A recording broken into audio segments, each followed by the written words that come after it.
Ah.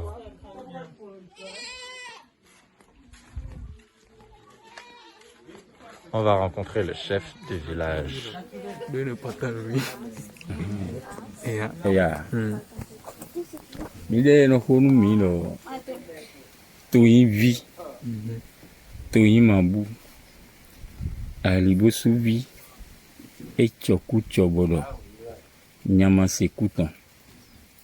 Elo kunyele we. Vewe zumve. Zumono de akpa. Atin pato mono pa gandan. Elo moya gandan go jo suru one. Zuno yeluvi. Yelu makanson. Mide no kanson. Fie nye ntunjeo. Time PEDAH. Tiens ton yelu makanson par exemple gan zunko et no besoin. Puisque gan vie mide. Donc gan doli gan mi zunko mi besoin si de mi zun mi na ganzo wa tegbe. Alors, à ce pas tout qu'on a gandan ou les mots, gandan que Dieu se soit, moi ou ni qu'on de ici là. Alors, les sorogonio, bon, anaïba, tin pas tout ben à dronu et si droit. Mideo, ai hai do misisi, se huyo, et j'ai mis en haut à gagner bon de voir cela. Encore, les yigone. Bon, modèle. Mais laisse-moi nous faire ouvert. Mais voulez nous l'aider sur le nom. Hulinu, zonovile, hulinu, hulinu. Ça dit souvent un nom hulinu. Donc, bewe zouvez zumuno de yakpa. Amodi à cause de aïe. Zoum et nous vivons, mais appartenant à mes voix. Famille de télé non, de télé non blanc. Et vous zonovile, je ne me l'accorde.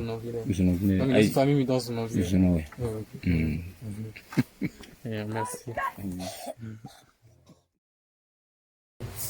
Bon, même, aussi tant Tognivi, Tognimabuvi, Arlebosuvi, et Choku Chobolo, Nyama Sekutan, et Doku Ninewe, fait son verre, son mari à pas, à Tipa Tomino par Kandan, et dans mon Jan Kandan, que Josro Sroone, Batin Sato, et Goyon Bousato, aux envies, aux enquêtes, alors, Mina, Imagina Kakari. Nous concluons nos circuits. Moi, à la vie, ma bonne, et j'ai pris ban à la dia. Je n'ai pas pu.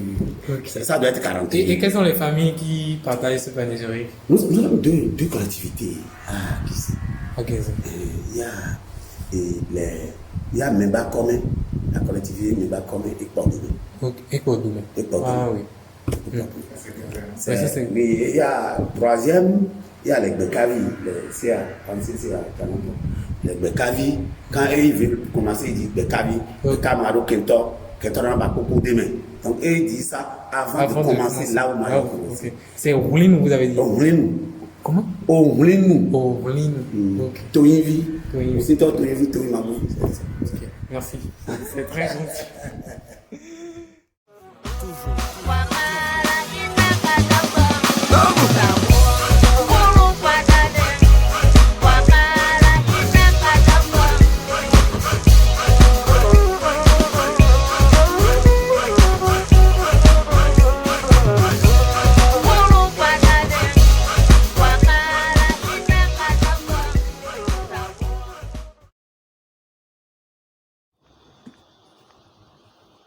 Aglinnou Pokouvi, Pokulankonou, Coucou Vondjonou, mais les Bevonhavi, Allez ou Tor, et Wadja Mokbesinda Jakame, Lansou Madjagidi, à Hosu Bekloklo Dotor, au format Touangadi, au Lasse Aganogbe, à Tine Mande Hemnoukon, Bale, Kokulasan we Mayon Vunvun, et vous n'êtes non blawe, à Zedoro, et Fanyaglo Passo, Agladjehem Madjao Baton Kun. Amlanu Hanson na menjo. E panfosu fosati ayin amile na me. Jojo fan yeti un ngbe domen glagada. Unpa na vivio de kakwe lakma. Ayin gba sense unpa na hu. Yo de ka eladua. Nwesu nu kosuvi lege de tun. Me hula lanji e fan hun sagbe bloblo. Àwọn ajogbe devi, omo yo fan devi san. Nyon na àwọn anondo, àwọn anomonodo gbeledo. Ah, c'est très joli. Merci beaucoup. Mais est-ce que mes ici me perdent nous le fond mais. Dis-le. Edo negbi d'après que kasi pas vivre. Beto. No ate club monde bo ba negbe to ate club monde bo. Ama si ze viwe do negbe bo kmane. Do po ya na kma. Men ayin gban sensen pa na hu. Amode ayi kun gban lo si en te in koji o. Ana si ze bo zo pato ji won. E ma si ze bo ze pato. E je to me na yobi. Nwene àwọn ajogbe devi o. Amo mi la ri janu gbon otuche. De awa do besoin ti awa do atavi. Ah. Moi. Nwene nunu nyonu e o. Ana mo gbeto. Bernard famille. Donc nous gbedo amana mo mendene. Donc nous nyonu we amo gbeto Bernard du hawe. E we zon Bernard nyona àwọn no du gbedo. E nyonu we na du hawe. Gbedo amo metia. Donc moi c'est trop de sagesse. C'est vraiment trop de sagesse. Il y a trop de choses dedans en fait, c'est une richesse. Merci Dada. Et j'avancerai toujours.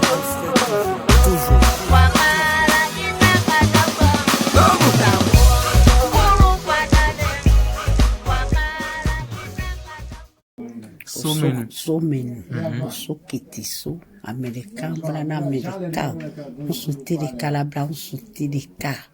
Ahouangonnou tisivi, alatonvi, alatongan, aminovi, aminokokwevi, PCB yakontitri, ifalek bochioruni, kowabe yakontitri, ofobudeteni, ejiweni, ejijana ahouatonvi, ejibegita, eligbeviwa, edranovi.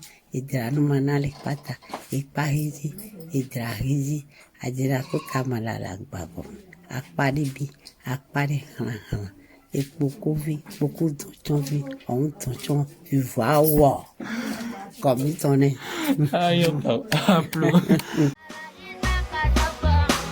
J'avancerai toujours.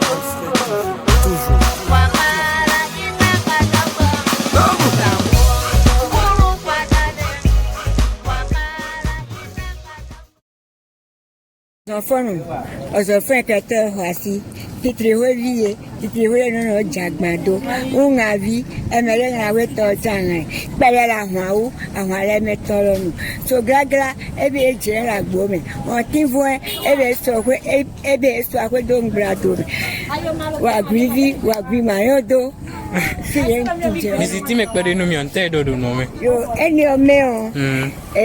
So gragra eni o me gra kwa do Ozofonnou le eni o gbeto jaso mo ba lo atano do me oji mo eyan Ozofonnou kete kwasi de me o fopodo atapu o inachi me de fole lo fino inachi bodo mablo Dion me okablo but ewen Ozofonnou kete kwasi so gragra ebe je la gbowen Dion edote les vodou si nous bon alors attendons nos médiments et j'ai les bonnes de pour venir sur gragra et bien j'ai la gomme et noter bo blon nous ça do tout réformer quoi à moi Dieu va vidi et nous n'avons pas le mettre sur gragra Ozofonnou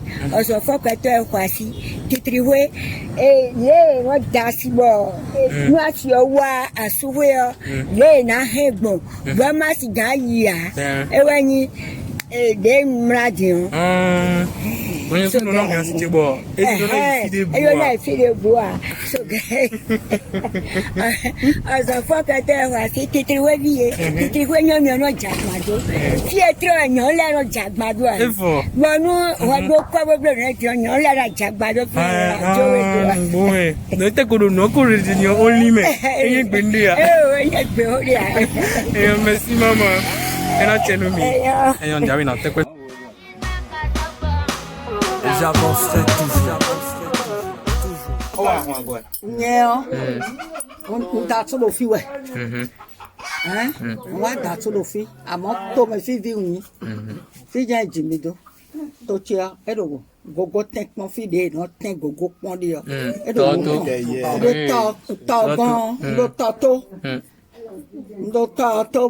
bo to ko che pan kon to. To gogo tek pon among that to do fi.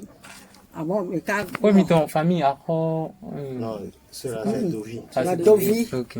Après, à Barolo. Ok, à Barolo. Ah, Dovi. Ouais, côté Oui, Dovi. Ouais, côté Dovi. Mais d'ailleurs, mais quand Boron nous l'est, Boron Ville, Boron Ville.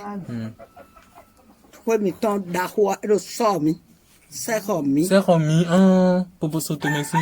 À coton. Et fini, ouais. Puis, d'Ahoua, mais de. Mais blocaka, mais totado. Fini. Mais non, non, vite, allez, non, non, vite, attends. Non, vite, et le cola. Voilà. Ah, ben, les temps, il a gogo. Mais d'ailleurs, mais non, au parti quand c'est. Ok. Ben, non, il y a c'est remis. C'est remis, nous, mais de. Ben, il nomme la corbe. Quand, c'est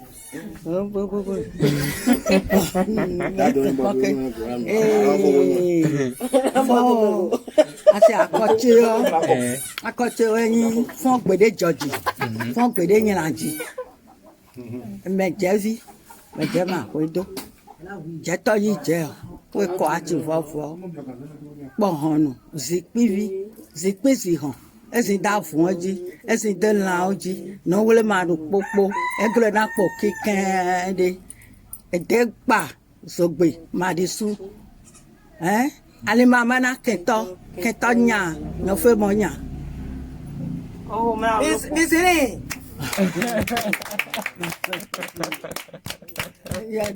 Il est tout jeune. Mina ti me filo punu mi. Aliment yana keto. Aliment mana keto. Keto zwa pani yo fomo zwa pani. Ndeyima endo. C'est le goudron. Ah ok. Tu comprends. Ok. Oui, je comprends.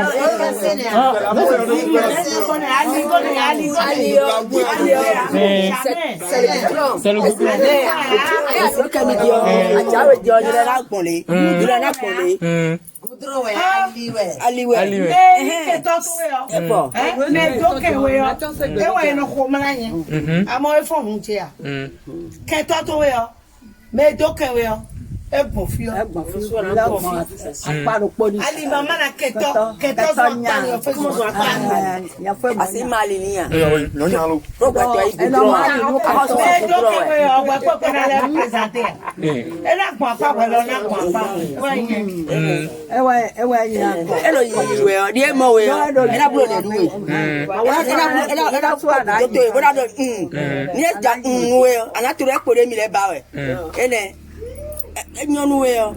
Today, what are you? Let's see Ramani. Era male no keto. Era male no keto. Ene ovivi no midin, den se Era male no keto. Eyon se din. Me jama hoito. Je to yi je ho ko ati fofo. Nte do budo. Jeo. Ah, to se jo. Ah, me titi me we.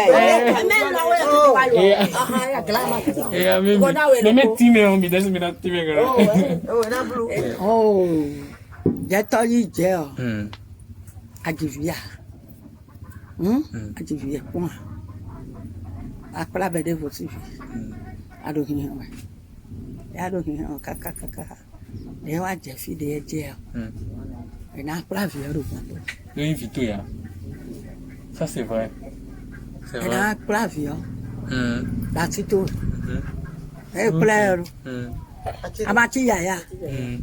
Asado dia. Oui, allez bien. Meji we no do. Meji no do. C'est vrai. Tu mets ton regard. Ok. Oh, ya gonna.